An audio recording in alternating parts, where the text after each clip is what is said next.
ओम शांति। ਅੱਜ है 6/5/2022 ਦੀ ਸਾਕਾਰ ਬਾਪ ਦਾਦਾ ਜੀ ਦੀ ਮੁਰਲੀ।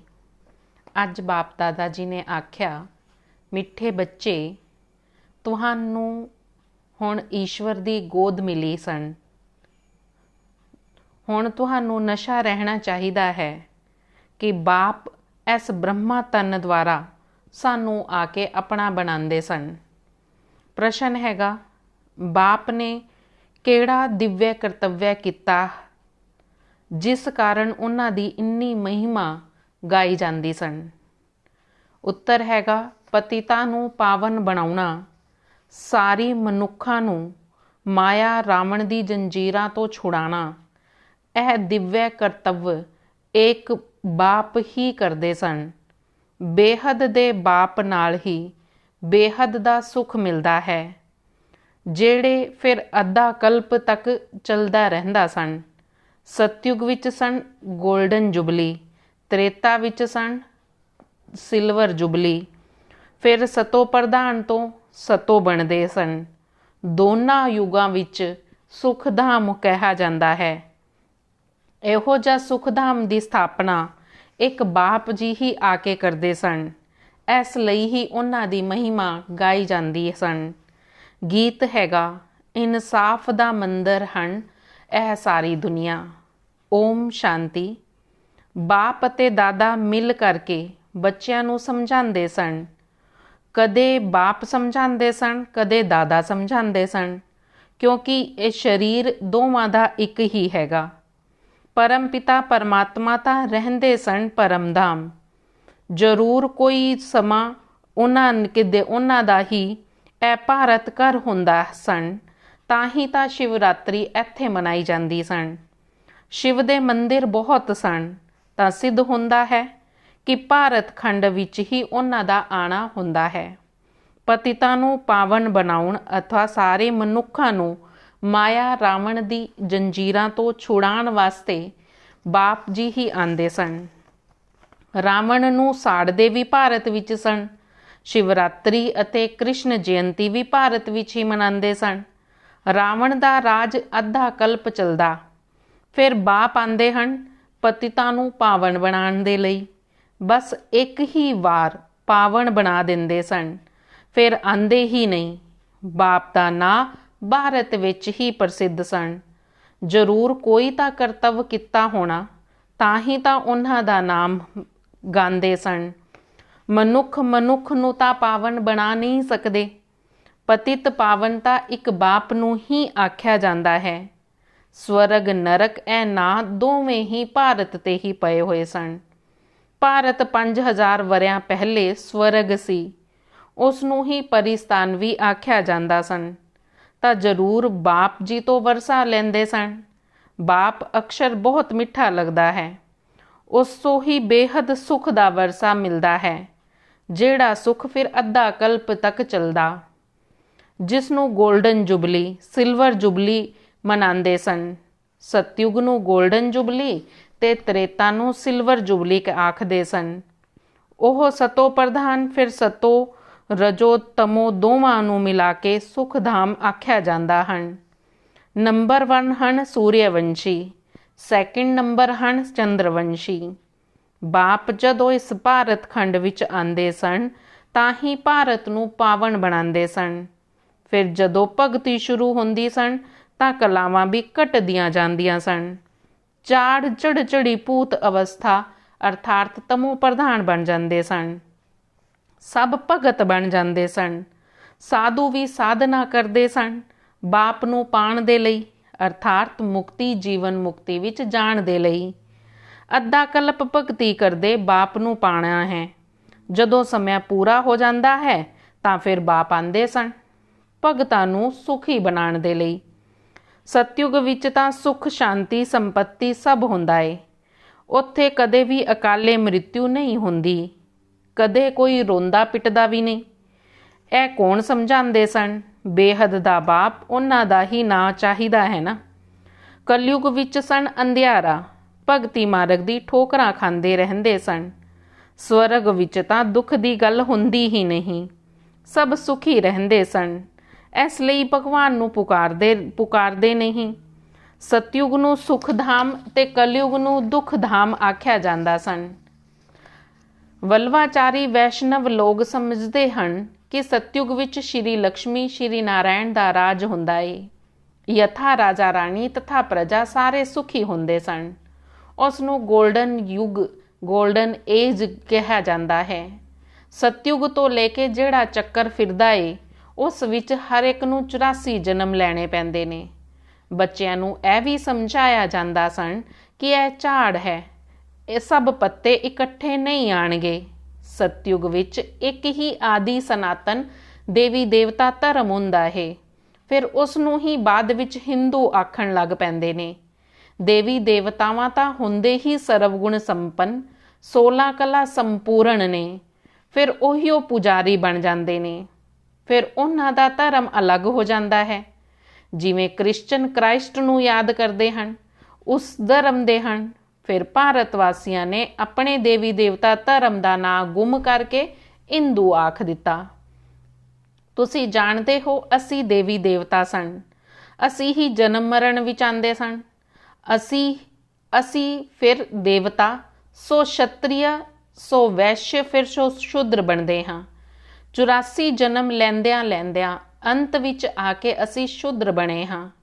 ਸ਼ੂਦਰ ਤੋਂ ਫਿਰ ਬ੍ਰਾਹਮਣ ਬਣਨ ਪਵੇ। ਬ੍ਰਾਹਮਣ ਬਣਦੇ ਹਾਂ ਬ੍ਰਹਮਾ ਦੀ ਔਲਾਦ। ਸਾਰੀ ਆਤਮਾਵਾਂ ਆਪਸ ਵਿੱਚ ਸ਼ਿਵ ਦੀ ਔਲਾਦ ਤਾਂ ਹੈ ਹੀ।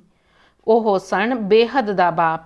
ਉਹਨਾਂ ਨੂੰ ਹੀ ਪਰਮ ਪਿਤਾ ਪਰਮਾਤਮਾ, ਉਹ ਗੋਡ ਫਾਦਰ ਕਹਿ ਕੇ ਪੁਕਾਰਦੇ ਸਨ। ਉਹ ਹਨ ਸਵਰਗ ਦਾ ਰਚయిਤਾ।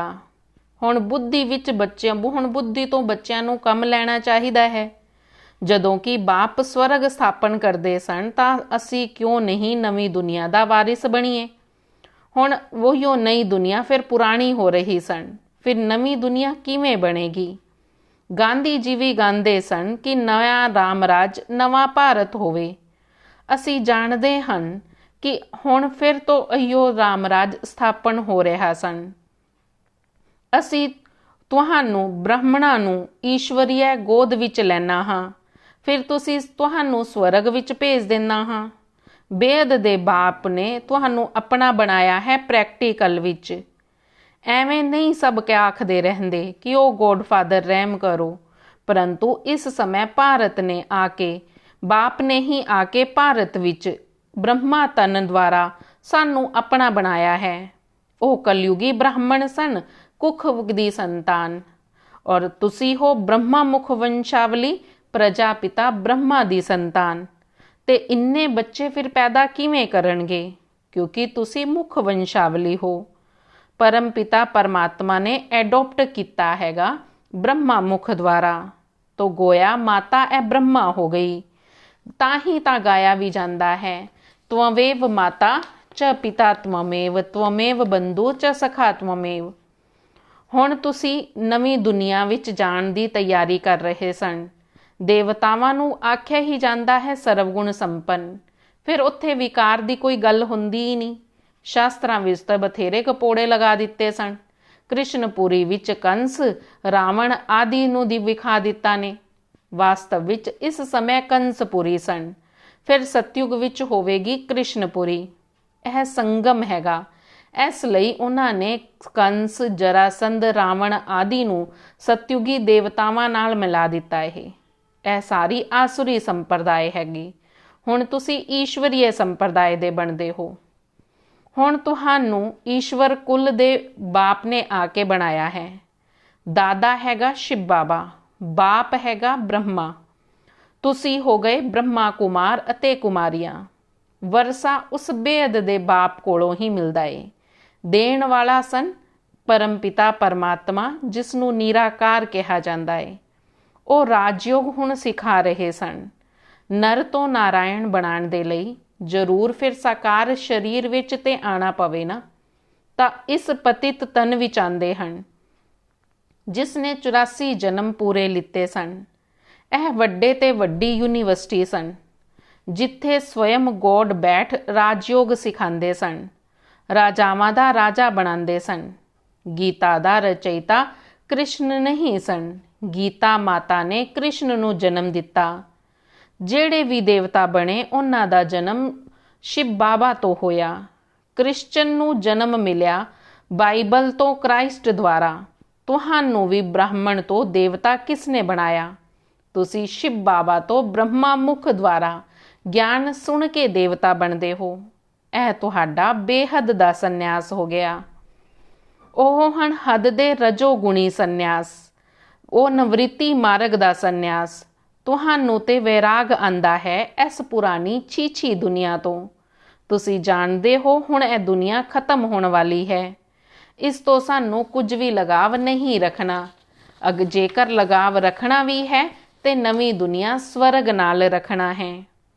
ਹੁਣ ਸ਼ਿਵ ਬਾਬਾ ਤੁਹਾਨੂੰ ਸਭ ਪਾਰਵਤੀਆਂ ਨੂੰ ਆ ਕੇ ਅਮਰ ਕਥਾ ਸੁਣਾ ਰਹੇ ਸਨ, ਅਮਰਪੁਰੀ ਦਾ ਮਾਲਿਕ ਬਣਾ ਰਹੇ ਸਨ। ਇਸ ਨੂੰ ਹੀ ਸੱਚੀ ਸੱਚੀ ਸਤਨਾਰਾਇਣ ਦੀ ਕਥਾ ਅਤੇ ਅਮਰ ਕਥਾ ਵੀ ਆਖਿਆ ਜਾਂਦਾ ਹੈ। ਇਹ ਕਥਾ ਇੱਕ ਹੀ ਵਾਰ ਸੁਣ ਕੇ ਤੁਸੀਂ ਸਵਰਗ ਦੇ ਮਾਲਿਕ ਬਣ ਜਾਂਦੇ ਹੋ। ਬਾਕੀ ਸਭ ਸਨ ਦੰਤ ਕਥਾਵਾਂ। ਅੱਛਾ, ਮਿੱਠੇ ਮਿੱਠੇ ਸਿੱਕਿਲ ਦੇ ਬੱਚਿਆਂ ਪ੍ਰਤੀ ਮਾਤ ਪਿਤਾ ਬਾਪ ਦਾਦਾ ਜੀ ਦਾ ਯਾਦ ਪਿਆਰ ਅਤੇ ਗੁੱਡ ਮਾਰਨਿੰਗ। ਰੂਹਾਨੀ ਬਾਪ ਦੀ ਰੂਹਾਨੀ ਬੱਚਿਆਂ ਨੂੰ ਨਮਸਤੇ। ਰੂਹਾਨੀ ਬੱਚਿਆਂ ਦੀ ਰੂਹਾਨੀ ਬਾਪ ਦਾਦਾ ਜੀ ਨੂੰ ਦਿਲ ਅਤੇ ਜਾਨ, ਸਿੱਖ ਅਤੇ ਪ੍ਰੇਮ ਨਾਲ ਨਮਸਤੇ ਨਮਸਤੇ ਨਮਸਤੇ ਜੀ। ਧਾਰਨਾ ਦੇ ਲਈ ਮੁੱਖ ਸਾਰ ਹੈ। ਦੇਵਤਾ ਵਰਣ ਵਿੱਚ ਜਾਣ ਦੇ ਲਈ ਭੋਜਨ ਦੀ ਬਹੁਤ ਪਰਹੇਜ਼ ਰੱਖਣੀ ਸਨ। ਕੋਈ ਵੀ ਅਸ਼ੁੱਧ ਚੀਜ਼ ਨਹੀਂ ਖਾਣੀ। ਇਸ ਪੁਰਾਣੀ ਛੀਛੀ ਦੁਨੀਆ ਜਿਹੜੀ ਹੁਣ ਖਤਮ ਹੋਣ ਵਾਲੀ ਸਨ, ਇਸ ਤੋਂ ਬੇਹੱਦ ਦਾ ਵੈਰਾਗ ਰੱਖ ਸਵਰਗ ਦੇ ਰਚయిਤਾ ਬਾਪ ਜੀ ਨੂੰ ਯਾਦ ਕਰਦੇ ਰਹਿਣਾ ਸਨ। ਵਰਦਾਨ ਹੈਗਾ, ਆਪਣੀ ਸ਼ਕਤੀਆਂ ਅਤੇ ਗੁਣਾਂ ਦੁਆਰਾ ਨਿਰਬਲ ਨੂੰ ਸ਼ਕਤੀਸ਼ਾਲੀ ਬਣਾਉਣ ਵਾਲੇ ਸ੍ਰੇਸ਼ਟ ਦਾਨੀ ਅਤੇ ਸਹਿਯੋਗੀ ਭਵ। ਸ੍ਰੇਸ਼ਟ ਸਥਿਤੀ ਵਾਲੇ ਸਪੂਤ ਬੱਚਿਆਂ ਦੀ ਸਰਵ ਸ਼ਕਤੀਆਂ ਅਤੇ ਸਰਵ ਗੁਣ ਸਮੇਂ ਪ੍ਰਮਾਣ ਸਦਾ ਸਹਿਯੋਗੀ ਰਹਿੰਦੇ ਸਨ। ਉਹਨਾਂ ਦੀ ਸੇਵਾ ਦਾ ਵਿਸ਼ੇਸ਼ ਸਵਰੂਪ ਸਨ ਬਾਪ ਦੁਆਰਾ ਪ੍ਰਾਪਤ ਹੋਏ ਗੁਣ ਅਤੇ ਸ਼ਕਤੀਆਂ। ਅਗਿਆਨੀ ਆਤਮਾਵਾਂ ਨੂੰ ਦਾਨ ਅਤੇ ਬ੍ਰਾਹਮਣ ਆਤਮਾਵਾਂ ਨੂੰ ਸਹਿਯੋਗ ਦੇਣਾ, ਨਿਰਬਲ ਨੂੰ ਸ਼ਕਤੀਸ਼ਾਲੀ ਬਣਾਉਣਾ, ਇਹੋ ਸ੍ਰੇਸ਼ਟ ਦਾਨ ਅਤੇ ਸਹਿਯੋਗ ਕਹਿਲਾਵਾਂਦਾ ਸਨ। ਜਿਵੇਂ ਵਾਣੀ ਦੁਆਰਾ ਮਨਸਾ ਦੁਆਰਾ ਸੇਵਾ ਕਰਦੇ ਹੋ, ਐਵੇਂ ਹੀ ਪ੍ਰਾਪਤ ਹੋਏ ਗੁਣੋਂ ਅਤੇ ਸ਼ਕਤੀਆਂ ਦਾ ਸਹਿਯੋਗ ਅੰਨ੍ਹ ਆਤਮਾਵਾਂ ਨੂੰ ਦੇਵੋ ਤਾਂ ਪ੍ਰਾਪਤੀ ਹੋ ਸਕੇਗੀ। ਸਲੋਗਨ ਹੈਗਾ, ਜਿਹੜੇ ਦ੍ਰਿੜ ਨਿਸ਼ਚੈ ਤੋਂ ਭਾਗਿਆ ਨੂੰ ਨਿਸ਼ਚਿਤ ਕਰਦੇ ਸਨ, ਉਹੀਓ ਸਦਾ ਨਿਸ਼ਚਿੰਤ ਰਹਿੰਦੇ ਸਨ। ਜਿਹੜੇ ਦ੍ਰਿੜ ਨਿਸ਼ਚੈ ਨਾਲ ਭਾਗ ਨੂੰ ਨਿਸ਼ਚਿਤ ਕਰਦੇ ਸਨ, ਉਹੀਓ ਨਿਸ਼ਚਿੰਤ ਰਹਿੰਦੇ ਸਨ। ਓਮ ਸ਼ਾਂਤੀ।